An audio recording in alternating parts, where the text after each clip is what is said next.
Olá, audiência da Infra FM, tudo bem? É um prazer tê-los aqui novamente. Hoje a gente vai trazer um tema super importante. Afinal, até o dia 30 de abril, todo mundo precisa fazer a declaração do seu imposto de renda e nós convidamos aqui o Dr. Ricardo Hiroshi Akamine, que vai trazer para a gente aqui algumas observações com relação a quem gostaria de fazer essa declaração em criptomoedas. Dr. Ricardo, seja muito bem-vindo a mais um Infra FM Talks. Bom dia, Léa. É um prazer estar aqui falando com você e com as pessoas que nos assistem. Obrigado pelo convite. Muito bem, Ricardo, eu queria que você falasse um pouquinho, se você me permite, ao invés de falar doutor, né, Ricardo? Por que as pessoas podem aí declarar em criptomoedas? Eu queria que você falasse um pouco mais sobre isso aí para a nossa audiência. Na verdade, Léa, muitas das pessoas que investem em criptomoedas, elas têm a fantasia de que por estarem investindo em criptomoedas, elas não precisariam declarar, não precisariam apurar imposto de renda sobre o ganho de capital e que isso passaria da margem da fiscalização. Isso, na verdade, não acontece, né? Pelo contrário, a gente sabe que o fisco hoje ele dispõe de várias ferramentas diferentes para conseguir rastrear a movimentação patrimonial dos contribuintes. Ele tem ferramentas específicas para rastrear a movimentação de criptoativos. Então, as exchanges aqui no Brasil, por exemplo, têm obrigação de declarar para a Receita Federal a movimentação dos criptoativos feitas pelos seus clientes. A Receita Federal consegue rastrear movimentação bancária, rastrear cartão de crédito, rastrear compra ou venda de imóveis e assim por diante. Então, hoje a Receita Federal está muito bem aparelhada para fazer qualquer tipo de fiscalização, inclusive em criptoativos, né? E o que a gente sabe, Léa, é que hoje o fisco está tomando muita atenção com criptoativos. Muitas criptomoedas tiveram uma variação muito expressiva ao longo do ano de 2020. O Bitcoin, por exemplo, teve uma variação enorme. O fisco sabe que muitas pessoas realizaram ganho de capital e acabaram não recolhendo imposto. E ele está tão preocupado com isso que, para a declaração desse ano especificamente, ele criou, na declaração de bens do imposto de renda da pessoa física, códigos específicos para criptomoedas. Criou um código específico para Bitcoin, o código 81, um código específico para outras criptomoedas, o 82, e um outro código genérico para tokens em geral, né? São instrumentos que se referem a algum tipo de ativo, mas não são criptomoedas propriamente ditas. Então, o fisco está muito aparelhado para isso. E hoje, Léa, a gente tem punições sobre o valor do imposto eventualmente não recolhido que podem chegar até 150% de multa. Então, imposto mais multa de até 150%, além de juros. Então, a punição é relevante, né? Então, esse é o principal que as pessoas estejam atentas. Tá, e esse é o principal risco? A gente tem o risco de fiscalização, multas que podem chegar, variam de 20% até 150%, mas no limite, Léa, pode inclusive ter alegação por parte da Receita Federal de haver algum tipo de crime. Crime de sonegação fiscal, crime de evasão de divisas, crime de lavagem de dinheiro e assim por diante. Então, acho que vale a pena declarar, acho que vale a pena ter atenção para a declaração. A alíquota do imposto para um ganho de até 5 milhões de reais é uma alíquota de 15%, quer dizer, é uma alíquota até que razoável para os nossos padrões, né? Se a gente comparar com o imposto sobre o salário, por exemplo, que é de 27,5%, 15% é uma alíquota até que razoável, né? Então, é uma situação que precisa ter atenção mesmo. E assim, quais são os caminhos até para apurar de forma correta aí esses tributos que são devidos? Veja, a gente tem uma primeira faixa de isenção, tá? Para negociações de até R$35 mil por mês. Então, se eu liquidar criptoativos no montante de até R$35 mil por mês, eu estou isento de apurar e pagar imposto de renda sobre o ganho de capital.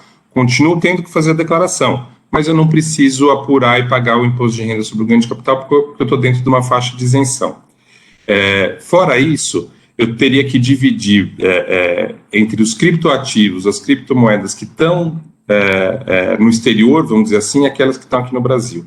As que estão aqui no Brasil, a apuração é relativamente simples, eu apuro o valor de venda e subtraio do valor de venda o custo de aquisição daquele criptoativo, né? Se eu tiver várias unidades daquele criptoativo, faço custo médio ponderado para ele e a partir dali apuro o custo daquilo que está sendo vendido. Sobre o ganho, eu aplico a alíquota de 15%.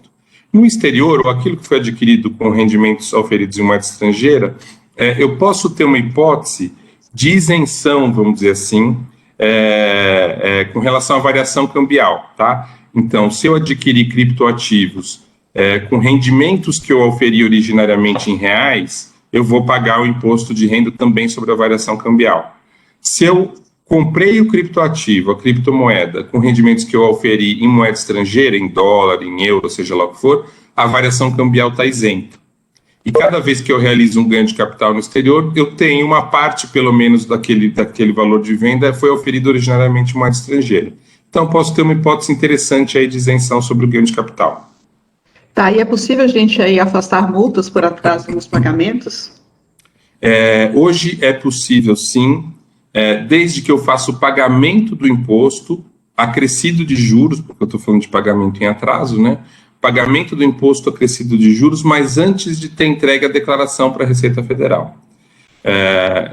A Receita Federal, administrativamente, ela não tem aceito a exclusão da multa, então ela acaba cobrando a multa dos contribuintes, mas com uma ação judicial, ela tem concordado com os argumentos dos contribuintes e já no início da ação judicial ela já para a cobrança e o processo pode ser encerrado. Então a gente tem essa possibilidade de afastar a multa que hoje, multa de mora, simplesmente se eu pago em atraso ela estaria em 20%. Né? Então fazendo isso eu evito uma fiscalização, evito as multas maiores e também poderia afastar a multa de mora que é de 20%. Muito bem, doutor Ricardo, mais uma pergunta. E sim, se você poderia pontuar para a gente quais são aí os principais pontos, né, controvertidos da tributação de criptomoedas? Claro. A gente tem um primeiro ponto com relação à isenção, né? A Receita Federal entende que essa isenção que eu mencionei para você de R$35 mil, ela se refere ao conjunto de criptoativos que eu estou vendendo. Então, eu teria que somar, por exemplo, Bitcoin, com Ethereum, com outras criptomoedas, os R$35 mil seriam oferidos por essa soma. Então, se eu fizesse vendas no conjunto que superassem R$35 mil, eu não estaria isento. Tem quem diga, por outro lado, que a isenção ela tem que ser feita moeda a moeda, por ativo. Então, uma isenção para Bitcoin, uma isenção para Ethereum, uma isenção para outras moedas. Tá? Então, esse é um primeiro ponto controvertido. Tem outro ponto de controvérsia que é em que momento eu devo apurar e pagar o ganho de capital. O pessoal que opera com criptomoedas faz muito permuta. Troca uma moeda por outra moeda. Então, troca Ethereum por Bitcoin, troca Bitcoin por Ripple e assim por diante. A Receita Federal entende, é importante deixar isso claro, que na permuta eu tenho obrigação de apurar e pagar o imposto de renda sobre o ganho de capital. Mas tem uma tese jurídica, vamos dizer assim, no sentido de que operações de permuta simplesmente não geram apuração do imposto sobre o ganho de capital, que esse imposto ficaria diferido para o momento em que eu realizo a venda do ativo que eu adquiri. Tá? Então, esses dois pontos são os principais pontos controvertidos hoje com relação à venda de criptomoedas. Tem um outro aspecto que se refere à dedução de perdas, tá? Então, tem quem diga que eu poderia deduzir as perdas na negociação de criptoativos ao longo do mês e outras pessoas entendem que não. Então, esse é um ponto, o impacto é um pouco menor, as criptomoedas têm aumentado, mas é um ponto também que tem sido discutido. Muito bem, agora mudando assim, um pouquinho de assunto, mas ainda falando sobre imposto, eu gostaria que, se fosse possível, você contasse para a gente a questão aí do imposto solidário, principalmente porque hoje a gente sabe que existe uma possibilidade de você reverter parte aí desse imposto para algumas causas sociais, e eu acredito que em tempos de pandemia, e também num país, né, que às vezes não contribui muito com a sua parte social, talvez até a utilização aí desse imposto solidário viesse a contribuir com o meio social mesmo. Eu queria que você pontuasse para a gente sobre os benefícios, se possível, sobre o imposto solidário. Claro, claro. A gente tem hoje, a nossa legislação tributária, ela permite que você destine uma parte do seu imposto de renda para alguns projetos especificamente, tá? Então, por exemplo, tem uma destinação específica, uma doação específica para fundo de direito da criança e adolescente. Então, eu posso fazer uma doação para esses fundos, por exemplo, tem outras causas que eu poderia doar também, e essa doação é abatida do imposto de renda. Então, é como se eu destinasse uma parte do imposto de renda na prática para fins de doação, né? É um benefício fiscal que a própria legislação dá. A dedução, ela tem seus limites ali, né? Ela fica ali na média por volta dos 4%, às vezes chega até 6%, mas ela é um benefício permitido e as pessoas que fazem isso, né, elas gostam de fazer isso porque elas sabem onde elas estão aplicando, né? Sim. Diferente do pagamento do imposto de renda, que você paga o imposto de renda e vai para a vala comum do Tesouro Nacional, e dali ele tem milhares de destinações e você não controla isso.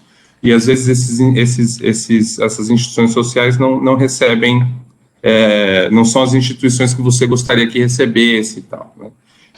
Então esse é um benefício que de fato pode ser aproveitado e destinando para quem você quer e para onde você quer.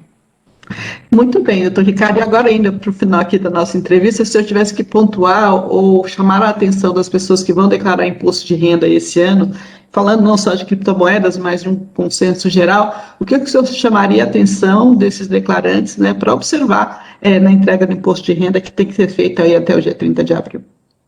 A primeira coisa que eu costumo dizer é assim, a primeira coisa é entregue a declaração de imposto de renda, né? Entregue se tiver falha, se tiver erro, se tiver omissão, entregue. Não deixe de entregar, porque a falta de entrega sujeita o contribuinte a multas, tá? Então, essa é a primeira coisa. Pode entregar, esqueceu alguma coisa, sabe que não tem informação adequada, às vezes os documentos ficaram em outro lugar, a pessoa não tem acesso, entrega, depois retifica. Não tem problema, as pessoas ainda têm aquele limite assim, se retificar a declaração vai chamar a atenção do fisco. Não chama.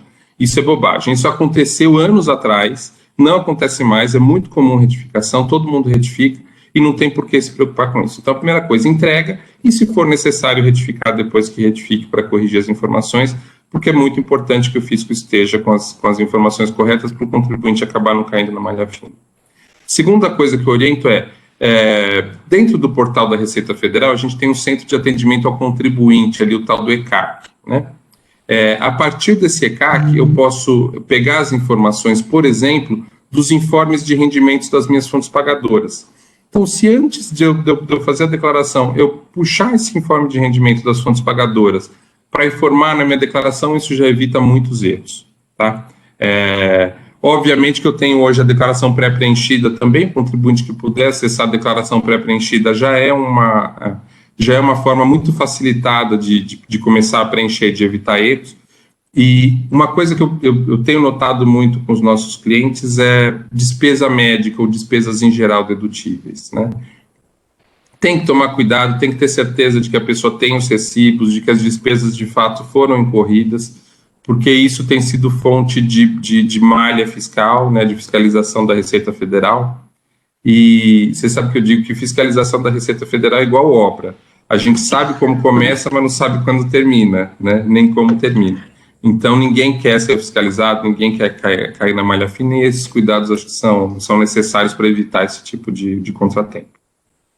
Muito bem, doutor Ricardo Hiroshi Kamini, nós da InfraFMs agradecemos muito a sua participação. O doutor Ricardo, ele é sócio tributário aí da PK Advogados, inclusive nós vamos deixar aqui os contatos, e a nossa audiência que tiver dúvida, quiser mais alguma informação, tenho absoluta certeza que o doutor Ricardo vai estar disponível aí para tirar as dúvidas de vocês, tá bom? Nós agradecemos muito, doutor Ricardo, pela sua participação no dia de hoje. Muito obrigado, Léa, foi um prazer falar com você e com sua audiência. Obrigado. Ok, muito obrigada.